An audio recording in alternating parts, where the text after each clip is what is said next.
Grüß Gott, hallo. Uh. Ist wohl nicht zu Hause. Naja. The rain had been falling over Manhattan since early morning, one of those persistent autumn drizzles that turned the city streets into rivers of reflected neon and made every step outside feel like a small act of defiance against the weather. By evening, the storm had intensified, sending most people rushing for shelter, umbrellas turned inside out by the wind that howled between the skyscrapers. Inside Marcello's, a mid-range Italian restaurant tucked between a laundromat and a vintage bookstore in Little Italy, the atmosphere was warm and inviting. The smell of garlic, basil, and freshly baked bread filled the air, mixing with the soft jazz playing from speakers mounted in the corners. Red-checkered tablecloths covered each table, and strings of warm lights hung from the exposed brick walls, giving the place a cozy, old-world charm that had kept it in business for nearly 40 years. Maya Chen moved between tables with practiced efficiency, her dark hair pulled back in a neat ponytail, her white shirt and black apron spotless despite having been on shift for 6 hours. At 26, she had the kind of face that people forgot easily, not because she wasn't attractive, but because she had perfected the art of being invisible. In her line of work, invisibility was a survival skill. More water for table 7, she noted mentally, balancing 3 plates of pasta along her left arm while carrying a basket of breadsticks in her right hand. She'd been waitressing at Marcello's for 8 months now, ever since moving to New York from Seattle. It wasn't the career she'd planned, but life had a way of rerouting your journey when you least expected it. "Maya, honey, table 12 needs their check," called out Rosa, the older waitress who'd worked at Marcello's since it opened.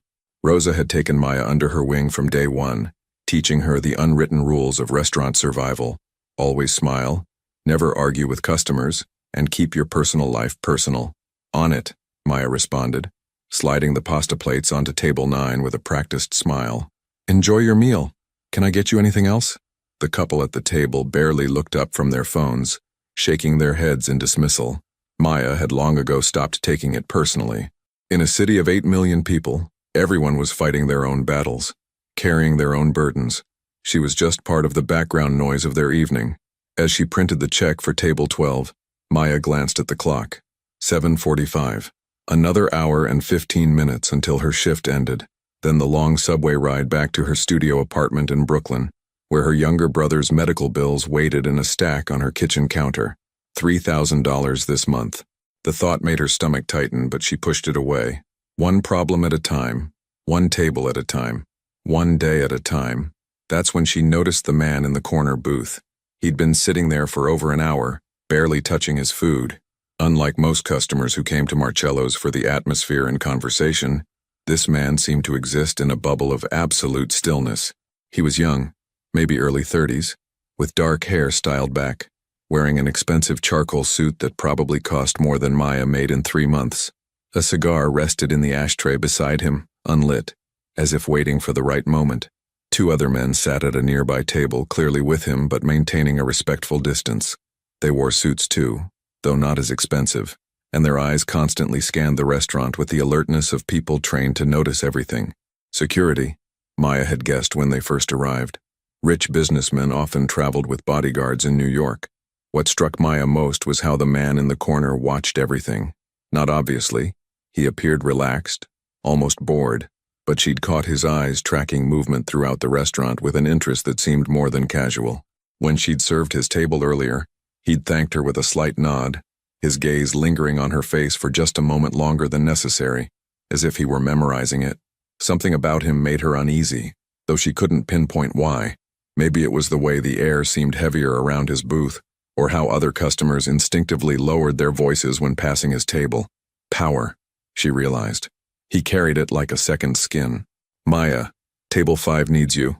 Rosa's voice cut through her thoughts. Table 5. Maya's jaw tightened as she turned toward it. Connor Bradley sat there, leaning back in his chair with the entitled sprawl of someone who'd never been told no in his entire life.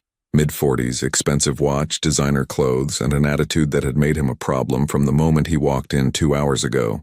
He'd started with small comments, complaining about the temperature of his wine, sending back his steak twice, snapping his fingers to get her attention.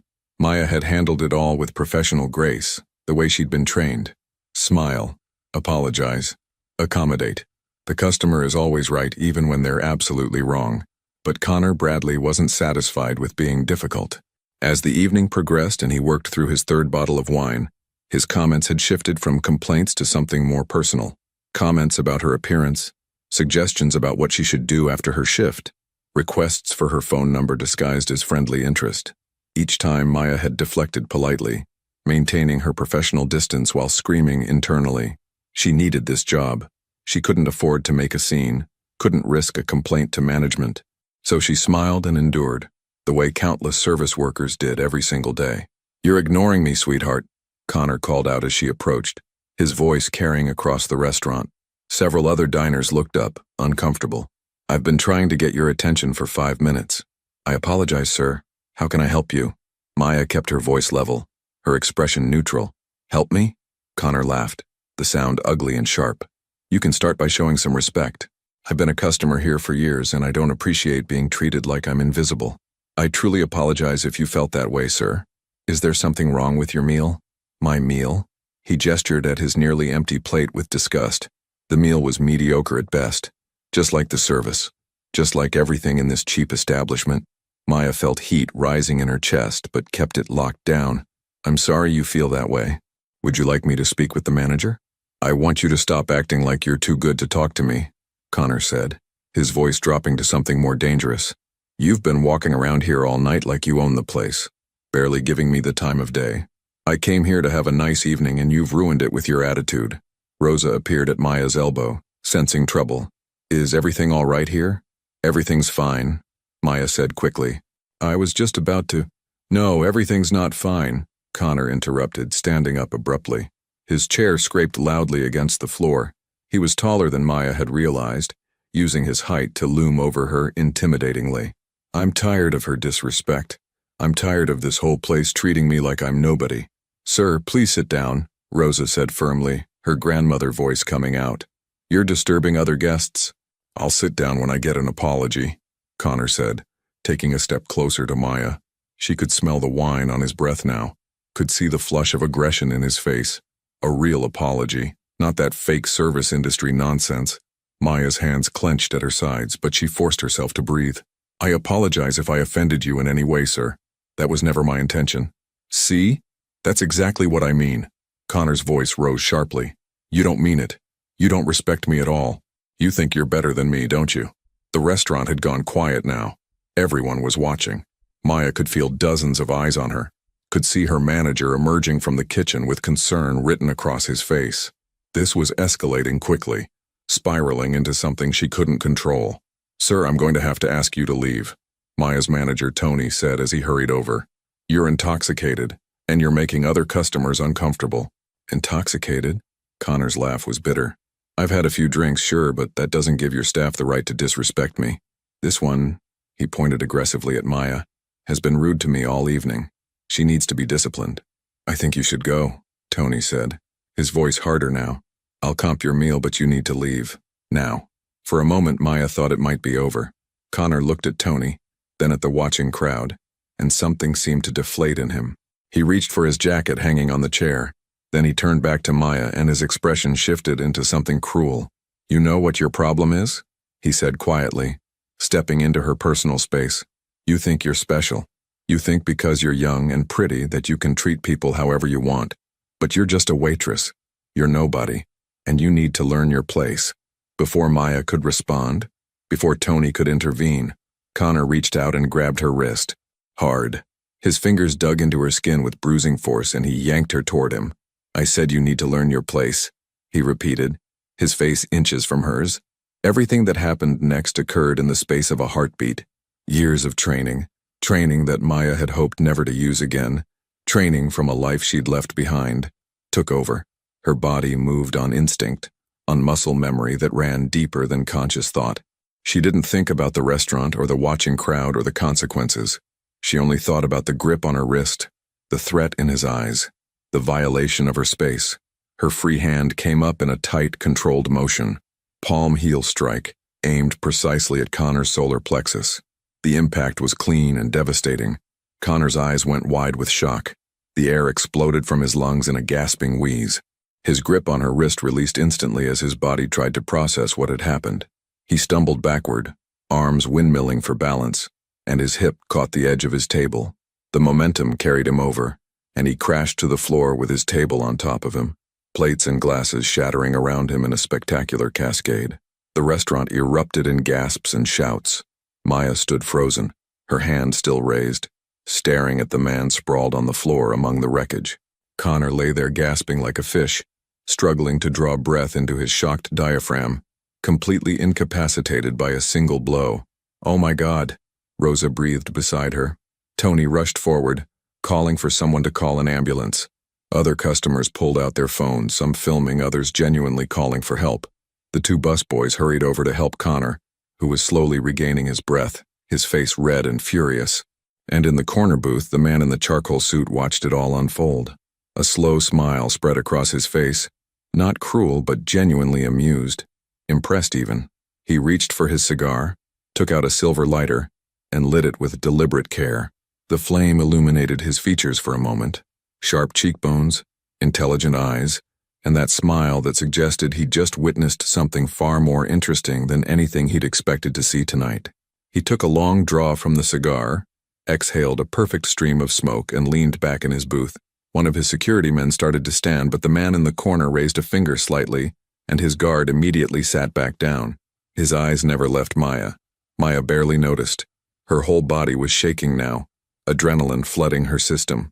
She looked down at her hands, steady during the moment of action, trembling now in the aftermath.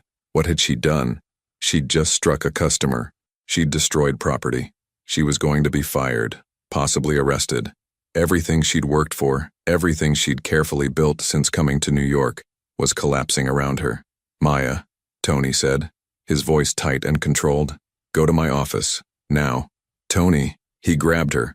Rosa protested. "You saw it." He put his hands on her first. "I saw," Tony said, his face conflicted. "But that doesn't change what happened. Maya, my office, please." Maya nodded numbly and walked toward the back, her legs feeling disconnected from her body. As she passed the corner booth, she felt the weight of the man's gaze on her. She risked a glance in his direction. He raised his glass to her in a small salute, that amused smile still playing on his lips. His eyes held something she couldn't quite read.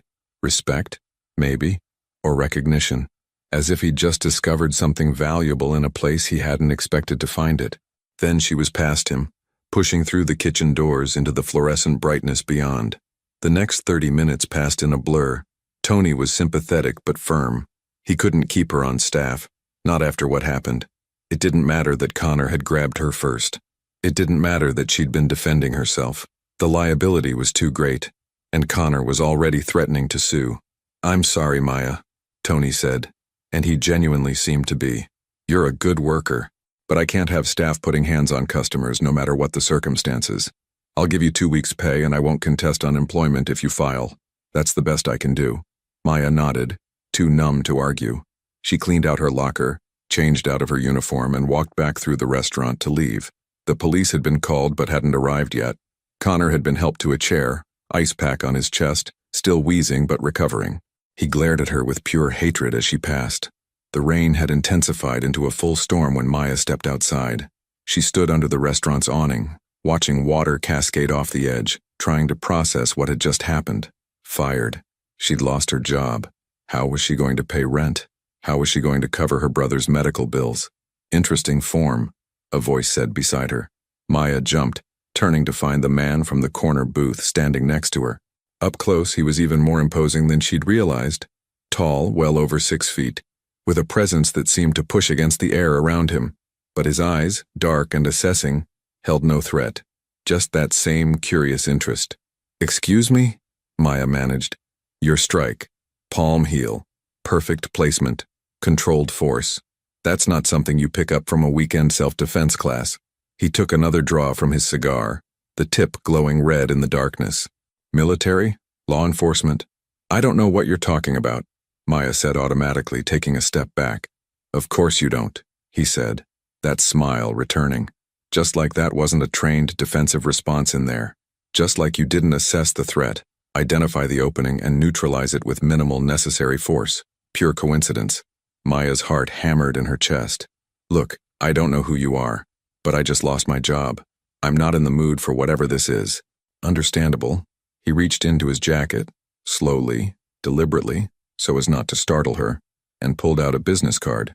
But before you disappear into the rain, consider taking this. Maya looked at the card but didn't take it. What is it? An opportunity, he said simply. You're clearly skilled, clearly in need of employment, and clearly underutilizing your talents serving pasta to people who don't appreciate you. Are you offering me a job? Maya asked skeptically. I'm offering you a conversation, he corrected. What happens after that conversation is entirely up to you. No pressure, no obligation, just a chance to discuss possibilities. I don't even know your name. Marcus, he said, extending his hand. Marcus Vitale. Maya didn't take his hand. Something about the name rang a bell in the back of her mind, though she couldn't place it. And what kind of possibilities would we be discussing, Marcus?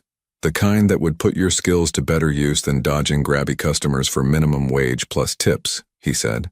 The kind that might actually pay enough to cover whatever's weighing on you so heavily that you took a job you're overqualified for in the first place. Maya felt her blood run cold. How do you? I'm observant, Marcus said smoothly. It's part of my business. And I observe that you're former military, probably honorably discharged, that you're supporting someone, family member most likely, with significant financial needs, that you moved here recently, trying to start fresh, and that you're running from something in your past. Am I close? Too close. Dangerously close. Maya took another step back. I think you should leave me alone. Probably, Marcus agreed, but you should take the card anyway. Because in about 3 hours you're going to be sitting in your apartment, looking at bills you can't pay and wondering what comes next. When that moment arrives, you'll want to know you have options. He placed the card on the ledge of the awning, weighted it down with a small stone and stepped back. Or throw it away. Your choice entirely. Either way, it was a pleasure watching you work, Maya Chen. He knew her full name. Of course he did. Maya watched as he walked to a black car waiting at the curb. Expensive, sleek, German. One of his security men opened the door and Marcus slid inside. The car pulled away smoothly, disappearing into the rain-slicked streets of Manhattan. Maya stood there for a long moment staring at the business card. Heavy cream cardstock, embossed lettering. Just a name, Marcus Vitale, and a phone number. No company name, no title, nothing else. She should throw it away. Every instinct screamed at her to leave it there, to walk away, to pretend this conversation had never happened. Men like that, men who moved with that kind of confidence, who saw too much, who knew too much, were dangerous. She'd left that world behind. She'd promised herself she was done with danger. But as lightning flashed overhead and thunder rolled through the city streets, Maya found herself picking up the card and sliding it into her pocket. Just in case, she told herself. Just in case. She pulled her jacket tighter against the rain and stepped out into the storm, heading for the subway station. Behind her, Marcello's warm lights continued to glow, but she didn't look back. That chapter of her life was closed now, ended with a single punch and a shattered table. What lay ahead she didn't know, but she had a feeling she'd be making that phone call sooner than she wanted to admit. The subway car rattled through the tunnel beneath Manhattan, fluorescent lights flickering overhead as Maya stared at her reflection in the dark window across from her. She looked exhausted, dark circles under her eyes, hair still damp from the rain, her white shirt wrinkled under her jacket. But what bothered her most was the look in her own eyes. Uncertainty, fear. She'd spent the last 8 months carefully constructing a safe, predictable life. Wake up, go to work, smile, serve, collect tips, go home, repeat. It wasn't glamorous, but it was stable. It was anonymous. It was exactly what she needed after everything that had happened in Seattle. Now, in the span of 30 minutes, that carefully constructed life had shattered like the plates on Connor Bradley's table. Maya pulled out her phone and opened her banking app, even though she knew what she'd see. Checking account, 847. Savings, fund 203s. Rent due in 12 days, $1,400. Her brother Jamie's physical therapy bill, $2,800, overdue by 3 weeks. The hospital had been patient so far, but their last letter had mentioned collections. She closed the app and pressed her forehead against the cool window. $2,050. That's what she needed to stay afloat this month. Not counting food, utilities, or the subway pass, she'd need to look for another job. Even with 2 weeks severance from Tony, she'd be short by at least $1,500. The card in her pocket seemed to burn against her leg. She pulled it out, studying it under the harsh subway lighting. Marcus Vitale. The name had been nagging at her since he'd driven away. She'd heard it somewhere before, she was certain, but couldn't place where. Maya opened her phone's browser and typed in the name. The results made her stomach drop. Marcus Vitale wasn't just wealthy. He was a known figure in New York's business community. Real estate holdings across 3 boroughs. Import-export businesses. Several restaurants and nightclubs. On the surface, everything looked legitimate. Successful entrepreneur, philanthropist, supporter of local businesses. But as Maya scrolled deeper, reading between the lines of carefully worded articles, she began to understand what wasn't being said directly.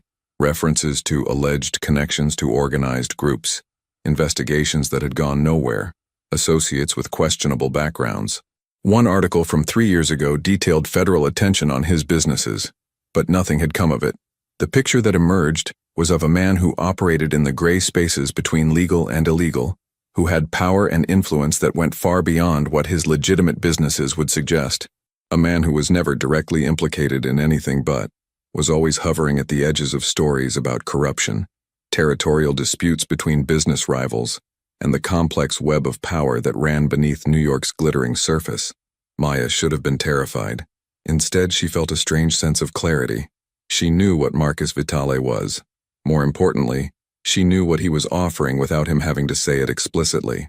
He needed people with skills, her skills, for work that couldn't be advertised on job boards or discussed in polite company. Security work, probably. Protection. Problem-solving of the kind that required both discretion and capability. She'd sworn she was done with that life.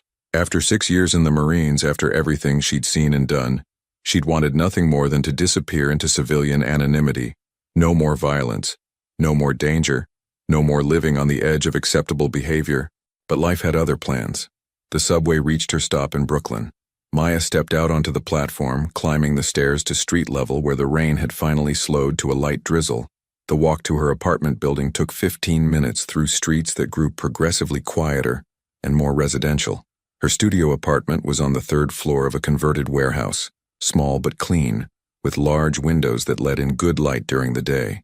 It was all she could afford, but it was hers. She'd furnished it carefully with second-hand finds, making it feel like a home rather than just a place to sleep. Tonight, though, it felt like a cage. Maya dropped her bag by the door and went straight to her laptop, opening her email. 3 new messages, all bills. Electric company, on $27. Phone, $85. Jamie's updated treatment plan from his physical therapist in Seattle. $3,200 for the next 3 months of sessions he desperately needed. Her brother had been in a car accident 18 months ago. Not his fault. Someone ran a red light and T-boned his driver's side at 40 miles per hour. He'd survived, but the injuries to his legs and spine had been severe. The driver who hit him had no insurance, and Jamie's policy had maxed out after the initial surgeries. Everything since then, the physical therapy, the ongoing care, the specialist appointments, fell on Maya. She'd left the Marines specifically to help him, had moved to New York to find work that paid better than Seattle's job market offered, had taken the waitressing position because it was immediate income while she figured out what else she could do with her particular skill set. And now even that was gone.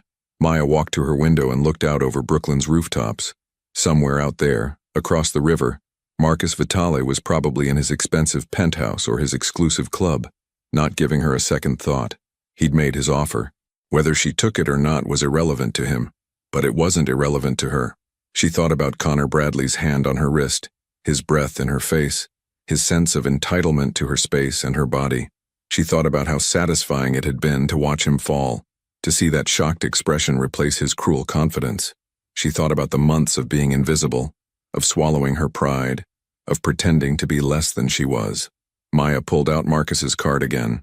She shouldn't call. She should go to bed, wake up tomorrow, and start applying for other service jobs. Bartending, maybe. Or retail. Something safe. Something that didn't involve men like Marcus Vitale and whatever world he inhabited.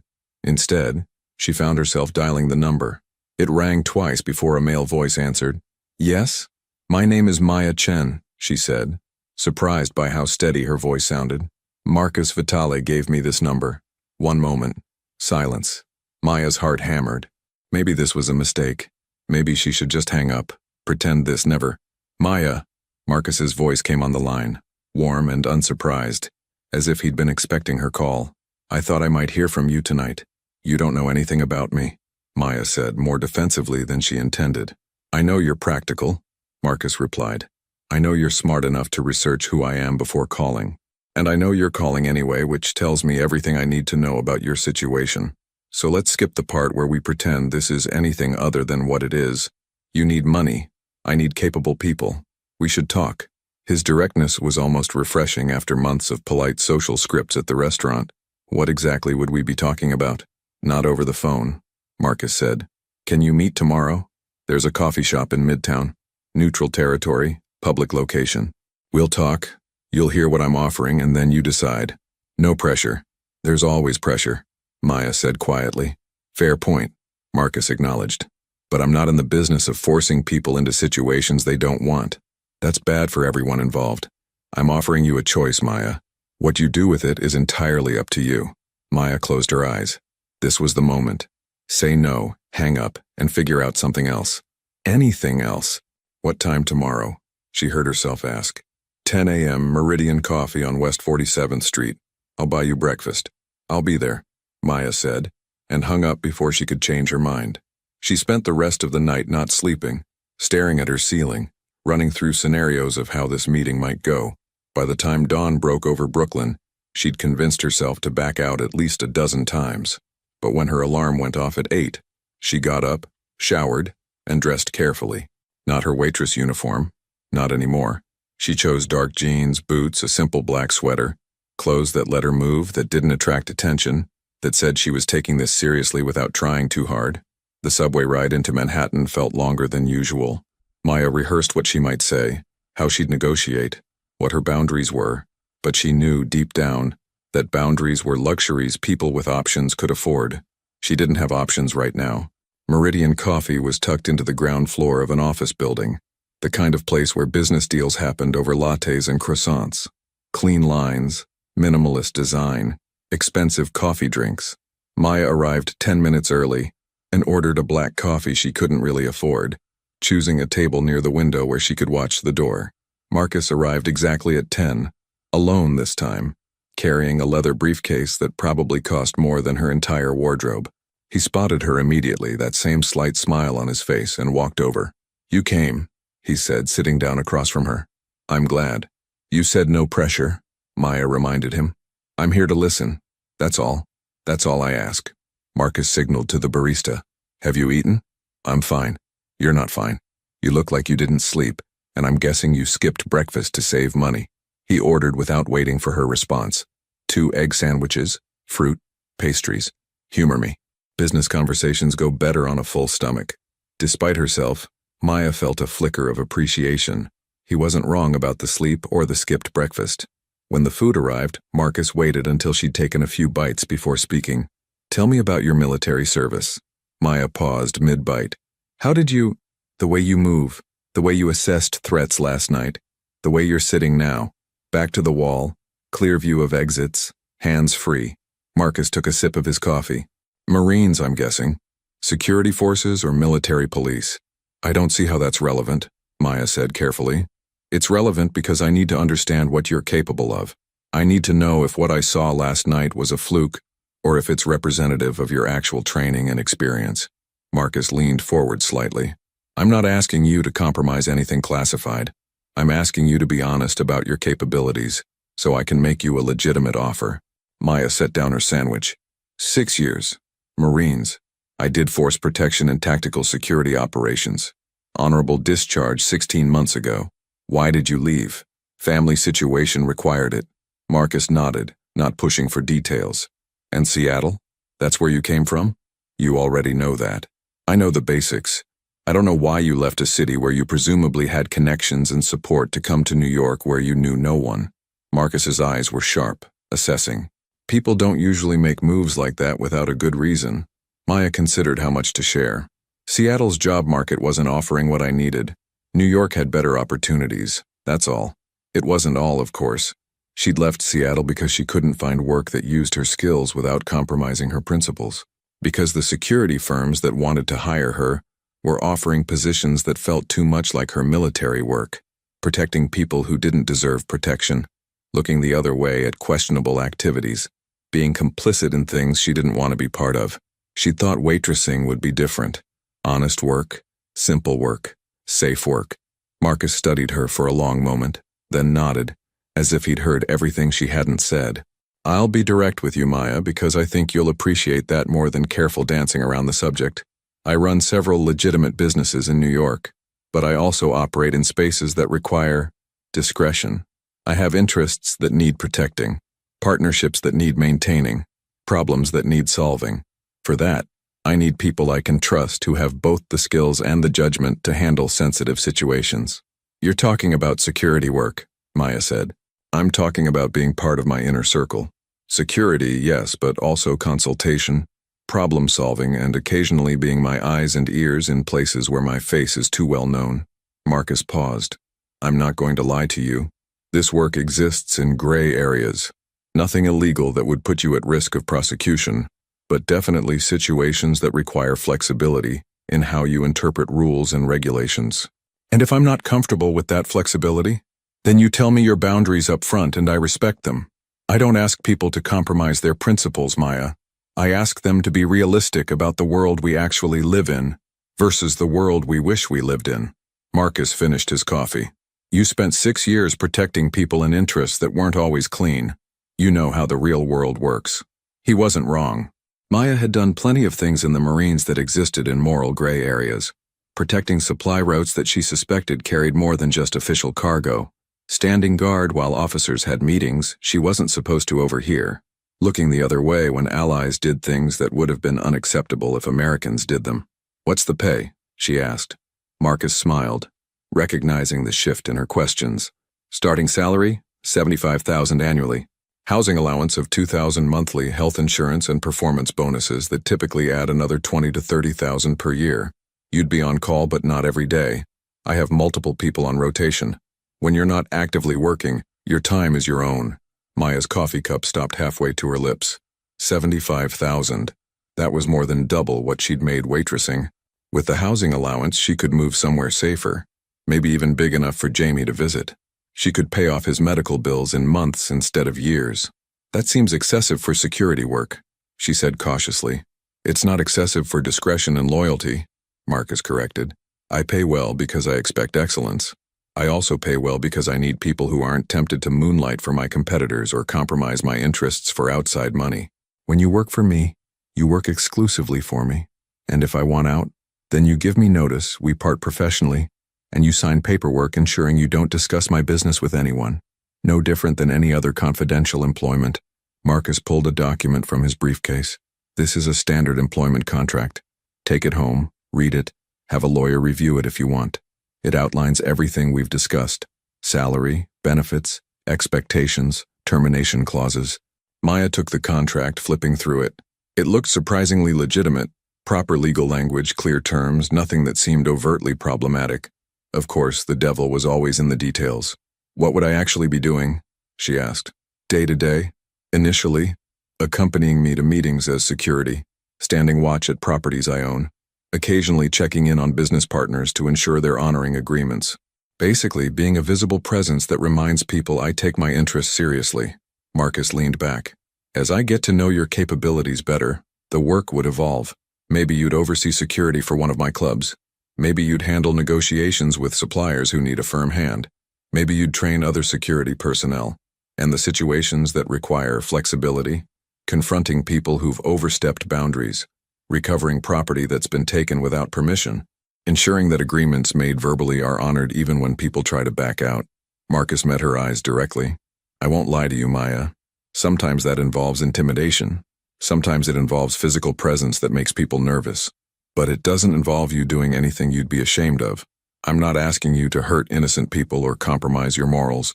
I'm asking you to help me maintain order in a world where official channels don't always work. Maya thought about Connor Bradley, about how satisfying it had been to stop him from escalating his aggression. She thought about the men she'd dealt with in the Marines who thought they could push boundaries because they outranked her or outnumbered her. She thought about the frustration of following rules that protected the wrong people while leaving others vulnerable. "I need to think about this," she said finally. "Of course." Marcus stood, leaving the contract on the table between them. "Take 3 days. Read everything. Make your decision. If you want the job, call me. If you don't, I'll wish you well and you'll never hear from me again." He started to leave, then paused. "One more thing, Maya. Last night when you dropped that man, you showed restraint. You could have done much worse, I could see that in how you moved. But you used exactly the force necessary to stop the threat without seriously injuring him. That's the kind of judgment I value. That's why I'm making you this offer." After he left, Maya sat alone for another hour, reading through the contract while her coffee grew cold. Everything looked legitimate on paper. The salary was real. The benefits were real. The work, while existing in gray areas, didn't seem to cross lines she couldn't live with. But she knew this was a threshold moment. Once she stepped into Marcus Vitale's world, there would be no going back to the simple invisibility she'd tried to create. She'd be part of something larger, something with its own rules and expectations and consequences. Her phone buzzed. A text from Jamie's physical therapist.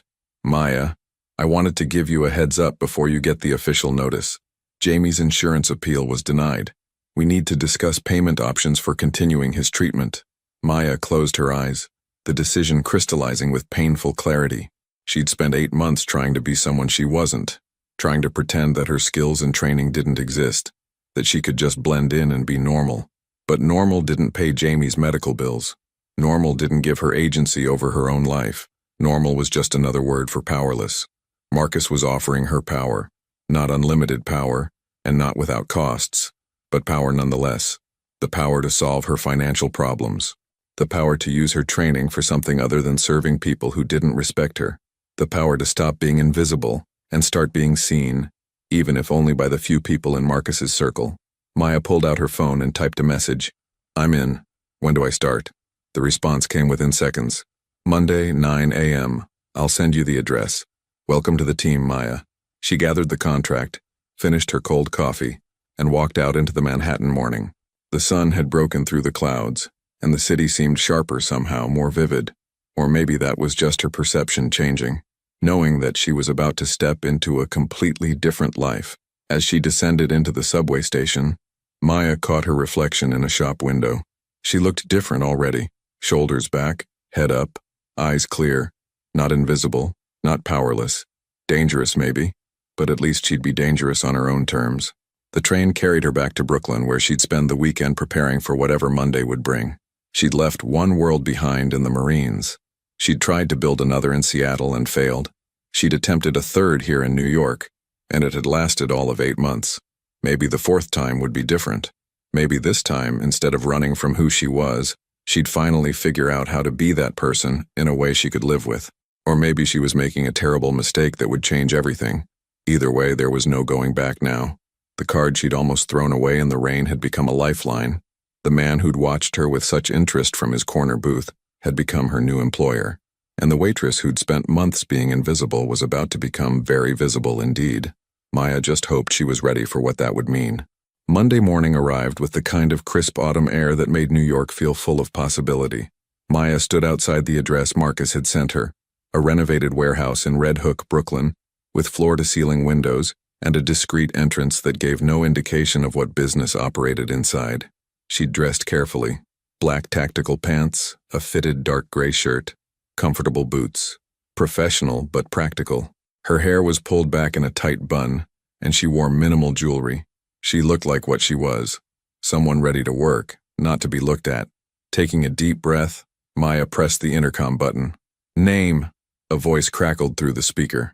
"Maya Chen, I'm expected." The door buzzed open. Maya stepped into a minimalist reception area, polished concrete floors, exposed brick walls, modern furniture that probably cost more than most people's cars. A young woman sat behind a sleek desk, perfectly styled, looking up with professional courtesy. "Ms. Chen, welcome. Mr. Vitale is waiting for you on the 3rd floor. Elevators to your left." Maya nodded and walked toward the elevator, her boots echoing in the quiet space. The building had been gutted and renovated with obvious care and considerable expense. This wasn't some shadowy back alley operation. This was a legitimate business headquarters, Or at least it looked like one. The elevator opened on the third floor to reveal an open-plan office space. Several people worked at desks, typing on computers, talking on phones, conducting what looked like normal business operations. But Maya's trained eye caught the details that weren't quite normal. The security cameras positioned at every angle, the reinforced door frames, the subtle bulges under several people's jackets that suggested concealed weapons. You must be the new girl. Maya turned to find a woman in her early 30s approaching. Athletic build, sharp eyes, dark hair cut in a no-nonsense bob. She wore fitted black clothing similar to Maya's own, and moved with the controlled grace of someone who knew how to handle herself. Maya Chen, Maya said, extending her hand. Lucia Ramos. The woman's handshake was firm. Testing. Head of Security Operations. Marcus told me you were starting today. Former Marine, right? 6 years. Good. We can use someone with actual training. Lucia gestured for Maya to follow her. Most of the people Marcus hires have more attitude than skill. It'll be nice to work with a professional for a change. They walked through the office space toward a conference room at the far end. This is the operations center, Lucia explained. We coordinate all of Marcus's business interests from here. Security schedules, property management, business meetings, everything. Looks normal, right? That's the point. What's the reality? Maya asked. Lucia smiled approvingly. The reality is that about 60% of what we do here is completely legitimate. Property management, security services, business consulting. The other 40% exists in gray areas. Marcus has interests all over the city. Clubs, restaurants, import businesses, real estate. Not everyone who deals with him wants to play fair. Our job is to make sure they do. They entered the conference room where Marcus sat with 2 other men. Papers spread across the table. He looked up as they entered, that same slight smile appearing. Maya, right on time. Good. He gestured to the chairs. Sit. We're just finishing up a situation that will be your first assignment. Maya sat next to Lucia, studying the 2 men across the table. One was in his 50s, well-dressed but nervous, wiping his palms on his pants. The other was younger, maybe Marcus's age, with hard eyes and an expression that suggested he'd rather be anywhere else. Gentlemen, this is Maya Chen, our newest security specialist, Marcus said casually. Maya, this is Vincent Russo, who owns a restaurant in the Bronx that I helped finance 3 years ago. And this is his nephew Tony, who apparently has been skimming from the receipts. Vincent turned pale. Marcus, I swear I didn't know. You didn't know your own nephew was stealing from you? Marcus's voice remained pleasant, but something cold flickered in his eyes. Vincent, we've been partners for 3 years. I've given you favorable terms, helped you expand, asked for very little in return. The one thing I require is honesty. So when my accountant notices that your reported revenue doesn't match your actual traffic patterns, that's a problem. I can fix it, Vincent said desperately. Tony, tell him. Tell him you'll fix it. Tony said nothing, his jaw tight with resentment. Marcus leaned back in his chair. Here's what's going to happen. Tony is going to repay every dollar he took. Not to me, but to you, Vincent, because that's who he actually stole from. He's going to do it by working in your restaurant for free, every single shift, until the debt is cleared. And Maya here is going to visit your establishment twice a week to review your books and ensure nothing like this happens again. That's not necessary, Vincent protested weakly. I can handle my own family. You've demonstrated that you can't, Marcus said flatly. So now you have oversight. Be grateful I'm not dissolving our partnership entirely. He turned to Maya. You'll start tomorrow. Lucia will give you the details. Your job is to verify their numbers, observe their operations, and report back to me weekly. Any irregularities, any problems, you tell me immediately. Understood, Maya said. Marcus nodded to Lucia, who stood. We're done here, gentlemen. Vincent, you have 3 days to get your nephew on a proper repayment schedule. If there are any problems, call me. Don't make me come looking for you. After Vincent and Tony left looking thoroughly chastened, Marcus turned to Maya with an appraising look. That's the basic formula for most of what we do. People make agreements. Sometimes they forget the terms. We remind them. Usually that's enough. Occasionally it requires more persuasive methods. And when it requires more? Maya asked. We'll get to that, Marcus said. For now, you shadow Lucia. Learn how we operate. Meet the team. Understand the systems. In 2 weeks, we'll evaluate whether this is working for both of us. The next few days passed in a blur of learning and observation. Maya discovered that Marcus's organization was far more sophisticated than she'd expected. Everything was documented, tracked, and managed through professional systems. It wasn't some chaotic criminal operation. It was a well-run business that just happened to operate in spaces where traditional law enforcement didn't reach. She met the rest of the team. Carlos, a former NYPD officer who handled investigations, Derek, who managed Marcus's real estate holdings, Nina, who ran the legitimate consulting business that served as the organization's public face. All of them were professionals. All of them understood they were working in gray areas, and all of them seemed to respect the structure Marcus had created, but not everyone welcomed Maya's presence. "So you're Marcus's new pet project," a voice said behind her on her third day. Maya turned to find a man in his late 20s leaning against the doorframe of the small office she'd been assigned. He was handsome in an obvious way. Styled hair, expensive clothes, the kind of confidence that came from never being told no. "I'm Maya. You are?" "Daniel Caruso. I handle Marcus's club operations." He walked into her office uninvited, making himself comfortable in her spare chair. "I heard about your little display at the restaurant. Very impressive taking down a customer like that." "He grabbed me first," Maya said evenly. "Oh, I'm not criticizing. I'm just wondering what makes you so special that Marcus is paying you top-tier salary when you've been here less than a week." Daniel's smile didn't reach his eyes. "Most of us had to prove ourselves for months before getting the kind of access you've been given. Maybe I bring different skills than most people. Maybe. Or maybe Marcus is thinking with something other than his business sense." Daniel stood, moving closer than was comfortable. "Just a friendly warning, there are people here who've been loyal to Marcus for years. Don't expect special treatment just because you know how to throw a punch." After he left, Lucia appeared in the doorway. "Don't let Daniel get to you. He's been angling for a promotion to head of security for 2 years, and he's not happy that Marcus brought in outside talent." "Is he going to be a problem?" Maya asked. "Only if you let him intimidate you, which I don't think you will." Lucia handed her a file. "Speaking of which, you have your first real assignment tomorrow. Marcus needs security at a meeting with some business partners from Philadelphia. They're expanding into New York and want to discuss territorial arrangements. Your job is to stand there, look capable, and make sure nobody tries anything stupid." The meeting took place at one of Marcus's restaurants in Chelsea, upscale Italian, closed for the lunch hour specifically for this gathering. Maya arrived early, checking exits, identifying potential problems, positioning herself where she could observe the entire room. Marcus arrived with 2 of his senior associates. The Philadelphia group came 10 minutes later, 3 men in expensive suits accompanied by their own security. Maya recognized the type immediately. People who'd been doing this kind of work for decades, who'd seen and handled every possible situation. The meeting itself was surprisingly cordial. Discussions of territories, revenue sharing, dispute resolution protocols. It was a business negotiation, just one conducted by people whose businesses operated outside traditional legal frameworks.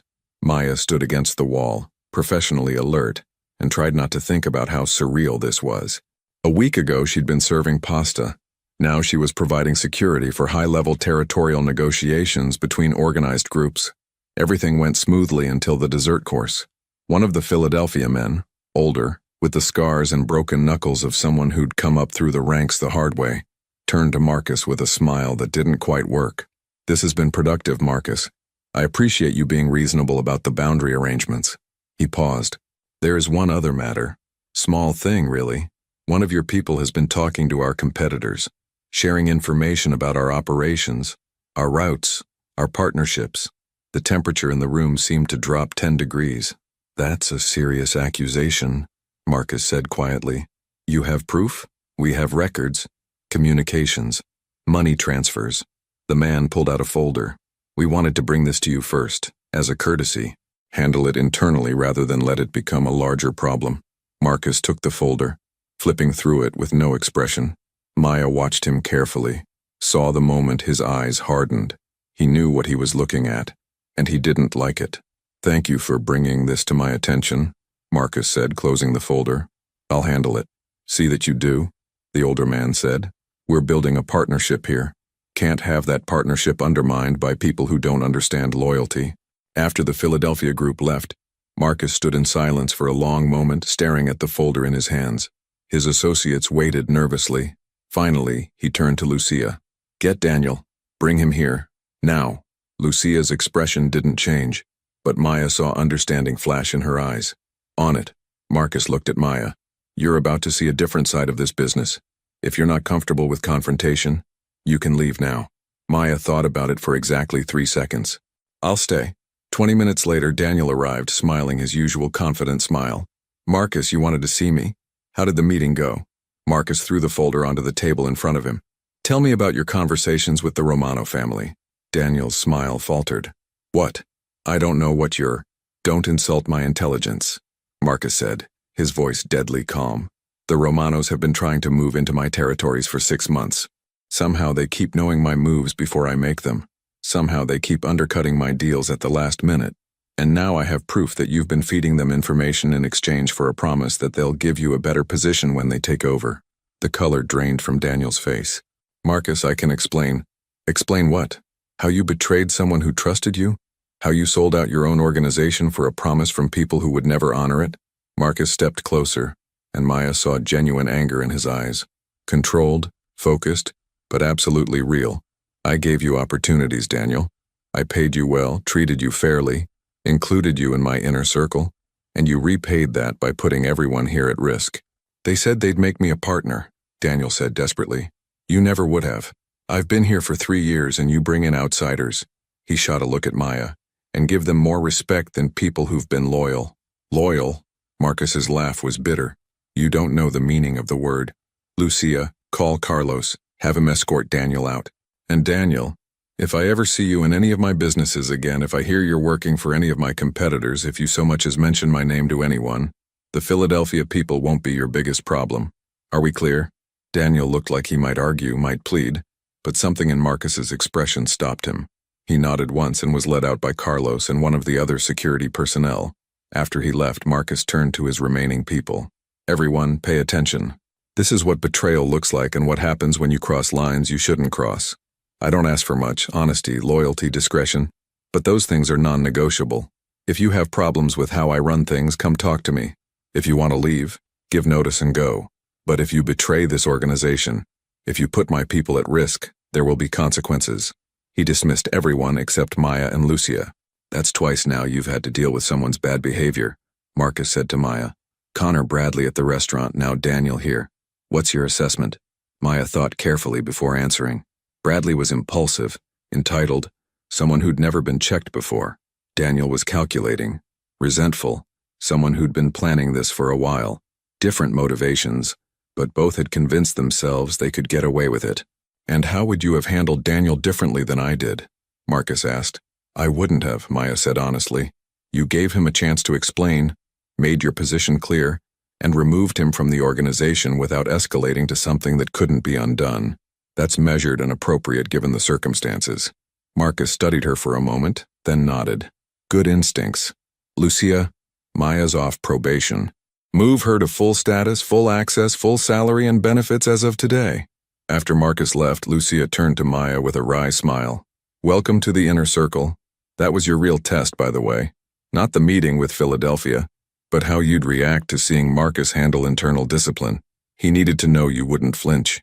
I've seen worse, Maya said quietly, thinking of her military service. I'm sure you have, but this is different. You chose this. You can walk away any time. Lucia's expression softened slightly. For what it's worth, I'm glad you're here. We need people like you, people with real training, real principles, who understand the difference between necessary pressure and unnecessary cruelty. Maya went home that night feeling exhausted but oddly satisfied. The work wasn't what she'd imagined, but it wasn't as dark as she'd feared either. Marcus ran his organization with structure and rules, and while those rules existed outside traditional legal frameworks, they existed nonetheless. People understood boundaries. Consequences were clear. It was, in its own way, a more honest system than many she'd operated in before. But as she unlocked her apartment door, she noticed something wrong. The lock had been tampered with, subtle scratches that hadn't been there this morning. Maya's training kicked in immediately. She pushed the door open slowly, listening, watching for movement. The apartment appeared empty, but things had been moved. Drawers opened, papers shuffled. Someone had been here, searching for something. On her kitchen counter, she found a note written in crude block letters. You work for the wrong people. Last chance to change sides. The Romanos take care of their friends. Maya's blood ran cold. Daniel had been removed only hours ago, but the Romanos were already making moves, already trying to intimidate her, already suggesting that Marcus's organization was vulnerable. She pulled out her phone and called Marcus. He answered on the first ring. Maya? Someone broke into my apartment, left a message suggesting I should switch sides. She read him the note. Silence on the other end. Then, pack a bag. You're not staying there tonight. I'm sending Carlos to pick you up. We'll get you somewhere safe while we figure out how they found you and what else they know. Marcus, I can handle. This isn't about whether you can handle it. This is about the Romanos making a move against my organization. And you became a target the moment you stood with me today. So pack a bag, lock your door, and wait for Carlos. We'll discuss options when you're somewhere secure. 30 minutes later, Maya was in the back of Carlos's car, her apartment behind her, heading toward an unknown location. She'd been in Marcus's world for less than a week, and already she was caught up in conflicts she barely understood, targeted by people she'd never met, living a life that bore no resemblance to the quiet invisibility she'd sought. But as they drove through the Manhattan streets, she realized something surprising. She wasn't afraid. She was angry. Someone had violated her space, threatened her, tried to intimidate her, and more than that, they'd underestimated her, assumed she'd be easy to scare, easy to turn, easy to use. They were about to learn differently. The car pulled up to a luxury apartment building in Tribeca. Carlos led her to the top floor, to a penthouse that made her studio look like a closet.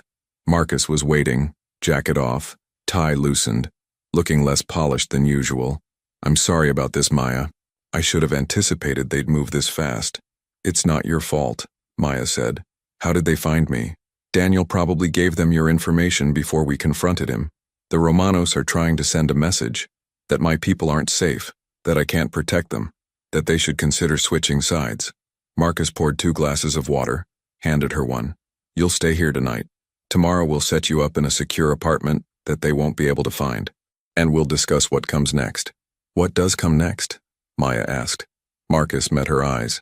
We show them that threatening my people was a mistake. We show them that this organization doesn't fold under pressure. And we do it carefully, strategically, without giving them any excuse to escalate into open conflict. Maya thought about Daniel, about the Philadelphia meeting, about the note on her counter. She thought about the choice she'd made a week ago, the threshold she'd crossed, the life she'd chosen. Tell me what you need me to do, she said. Marcus smiled, not his usual amused expression, but something more genuine. First, get some rest. You've had a long day and tomorrow will be longer.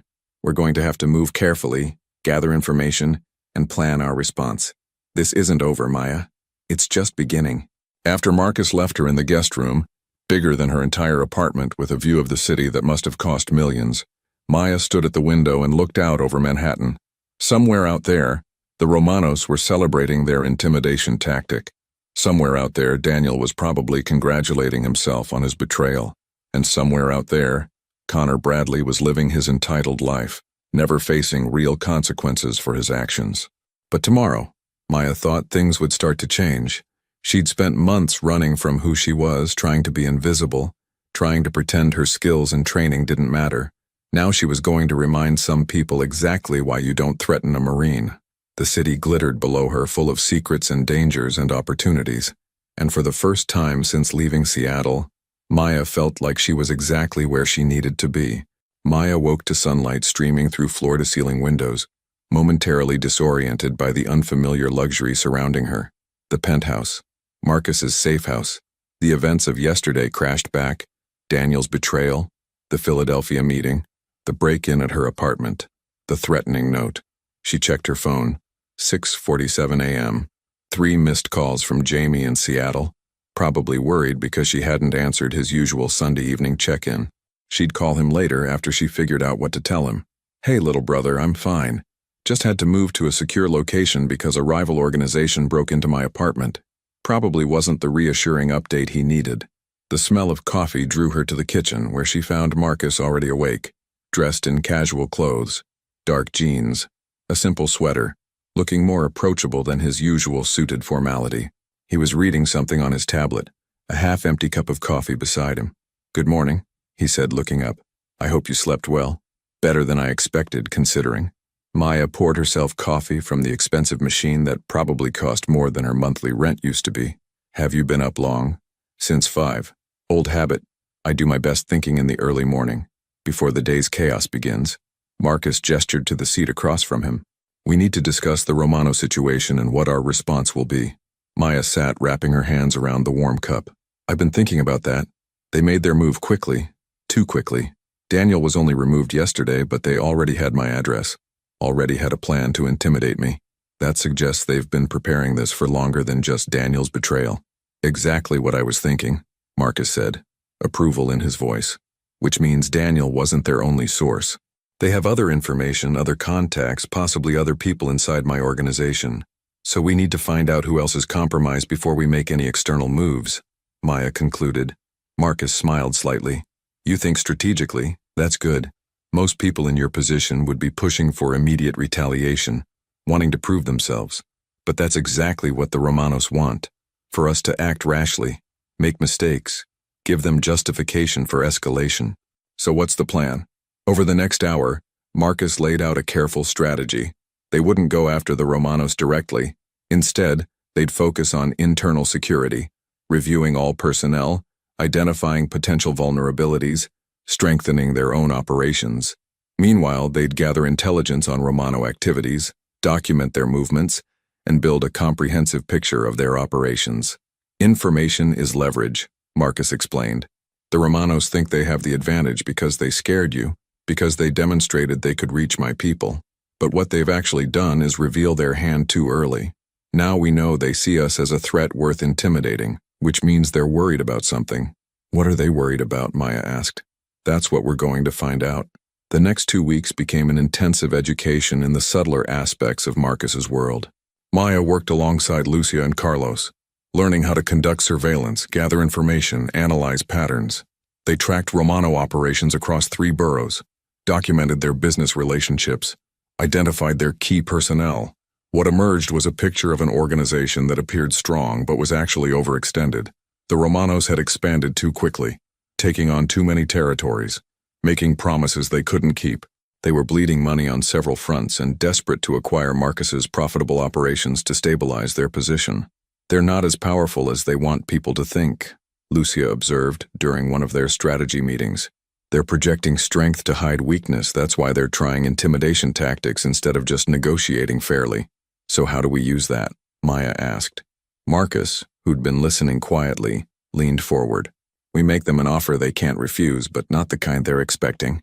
We offer them a partnership on one specific venture, something small but profitable.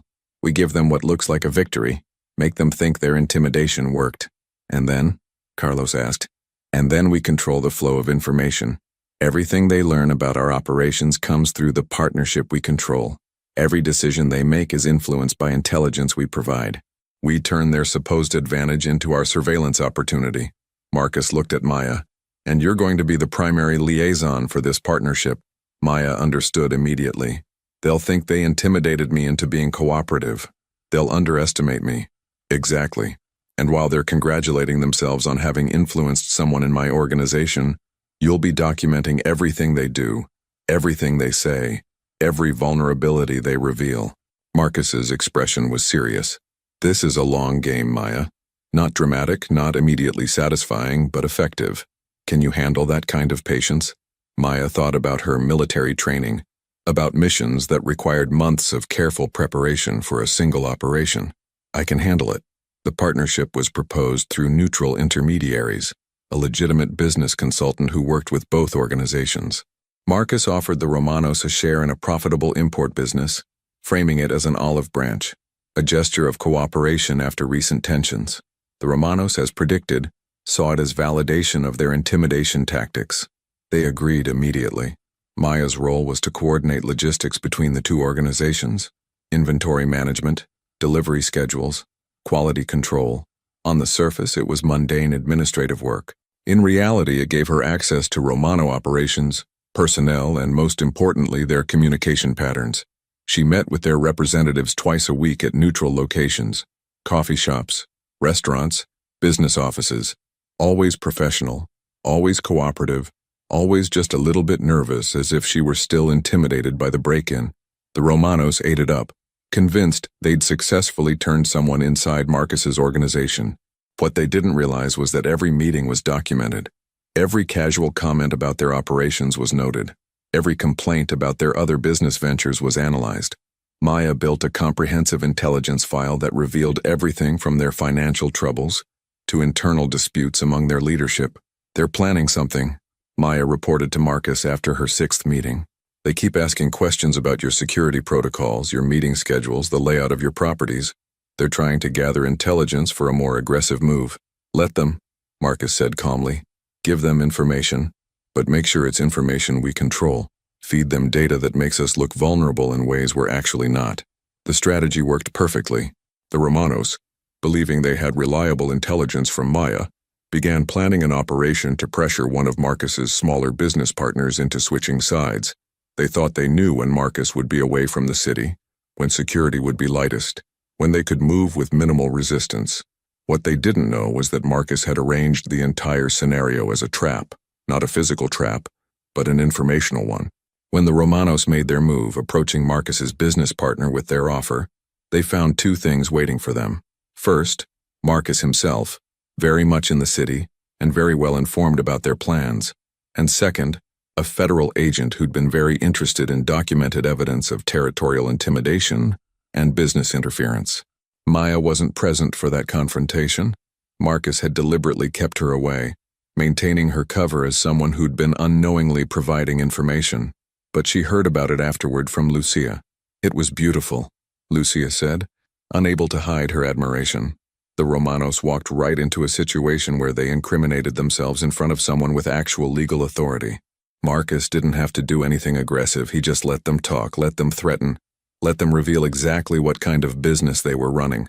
The federal agent now has enough to investigate their entire operation. "And Marcus?"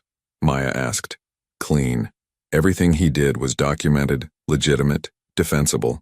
He cooperated fully with the investigation, provided evidence of Romano intimidation tactics, positioned himself as a victim of their aggression rather than a participant in anything questionable." Lucia shook her head. "That's why he's successful, Maya. He doesn't fight battles he doesn't have to. He just outmaneuvers people." The Romano organization didn't collapse overnight, but over the following weeks, their influence diminished rapidly. Federal investigation, loss of business partners, internal disputes as their leadership fractured, everything combined to neutralize them as a threat without Marcus ever having to resort to direct confrontation. And through it all, Maya had been the key piece that made the strategy work. "You exceeded my expectations," Marcus told her during a private meeting in his office 6 weeks after she'd started. "You showed patience, strategic thinking, and the ability to play a role convincingly. Those are rare qualities." "I had good training," Maya said, "both in the Marines and from watching you work." Marcus leaned back in his chair, studying her thoughtfully. "I'm restructuring my organization. Lucia is moving up to oversee all operations. I need someone to take over as head of security and intelligence gathering. Someone who understands both the tactical side and the strategic side. Someone I can trust completely." Maya felt her heart rate increase. "You're offering me Lucia's position?" "I'm offering you a partnership," Marcus corrected. "Not as an employee, but as a genuine stakeholder in my operations. Equity, profit sharing, decision-making authority. You've proven yourself in 6 weeks more than some people do in 6 years. I want you invested in this organization's success, not just working for it." It was everything Maya had never dared to hope for: financial security, professional respect, agency over her own life. But she'd learned to be careful about opportunities that seemed too good. "What's the catch?" she asked. "The catch is that it's permanent," Marcus said seriously. "Once you're a partner, you can't just walk away without consequences. Your decisions affect everyone in this organization. Your loyalty becomes non-negotiable, and you'll be making choices that exist in those gray areas we discussed. Choices that won't always feel comfortable." Maya thought about the last 6 weeks. About outsmarting the Romanos through patience and strategy rather than confrontation.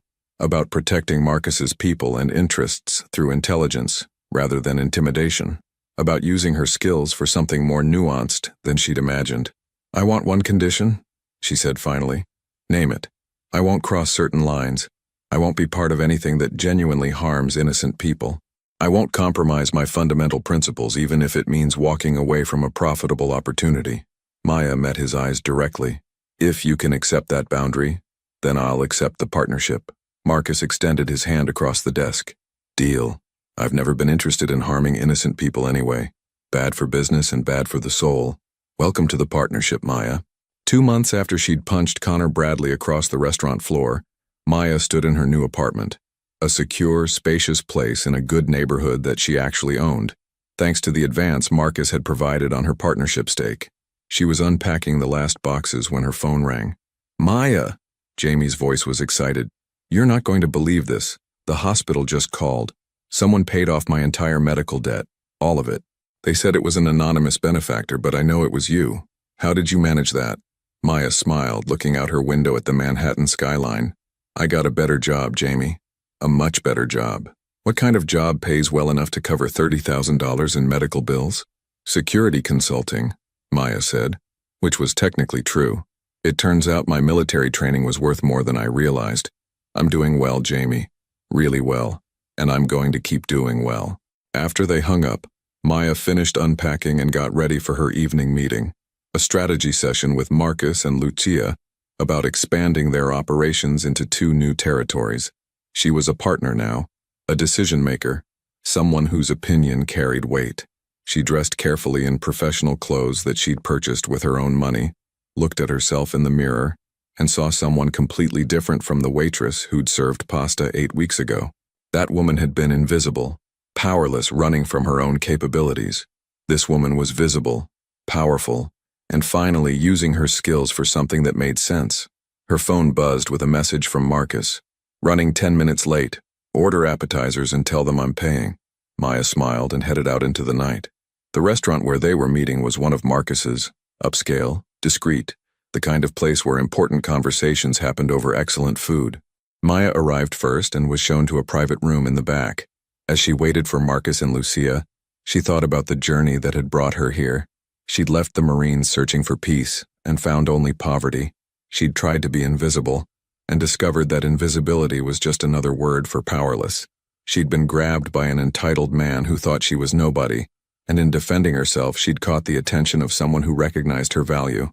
Everything that followed had been a choice. She could have walked away at any point, could have refused Marcus's card in the rain, could have declined the partnership, could have settled for being just another employee rather than a stakeholder. But she'd chosen differently. She'd chosen to acknowledge her skills rather than hide them. She'd chosen to operate in gray areas rather than pretend the world was black and white. She'd chosen power over powerlessness. And yes, there were costs. She'd never be innocent again, never be able to pretend she didn't understand how power really worked in the world. She'd made compromises with her ideals, even if she'd maintained her fundamental principles. But she'd also gained things she'd never had before: financial security, professional respect, the ability to take care of her brother, and most importantly, the freedom to be fully herself rather than a diminished version designed to fit other people's expectations. Marcus and Lucia arrived together, settling into their seats with the easy confidence of people who knew exactly who they were and what they'd built. Before we start business, Marcus said, raising his glass of water, I want to propose a toast to Maya, who took a chance on an unusual opportunity and turned it into something remarkable, to partnerships built on mutual respect rather than hierarchy, and to continued success for all of us. They clinked glasses and Maya felt something settle in her chest, a sense of rightness, of being exactly where she belonged. The meeting that followed was intense, strategic, focused on expansion plans that would require careful execution and smart decision-making. Maya contributed her analysis, challenged assumptions when necessary, and helped shape the strategy that would guide them forward. This was her life now. Not fighting, not serving, not hiding, leading, strategizing, building something sustainable and significant. When the meeting ended and she walked out into the Manhattan night, Maya passed the spot where she'd first stood in the rain 2 months ago, holding Marcus's card and wondering if she should call. That version of herself seemed like someone from another lifetime, uncertain, scared, desperate. This version of herself was none of those things. She pulled out her phone and sent Jamie a message. Just finished a business meeting. Things are good here. Really good. Love you, little brother. His response came immediately. Love you too. I'm proud of you, Maya. Whatever you're doing, I'm proud of you. Maya smiled and headed for the subway. Tomorrow would bring new challenges, new decisions, new opportunities to prove herself. But tonight, she was content with where she was and who she'd become. The waitress who'd punched her attacker across the room was gone. In her place was a woman who'd learned that sometimes the most powerful punch wasn't physical. It was strategic, patient, and perfectly timed. And somewhere in the city, the Mafia boss who'd watched that punch with such interest was probably smoking a cigar and congratulating himself on recognizing potential when he saw it. Maya had no regrets.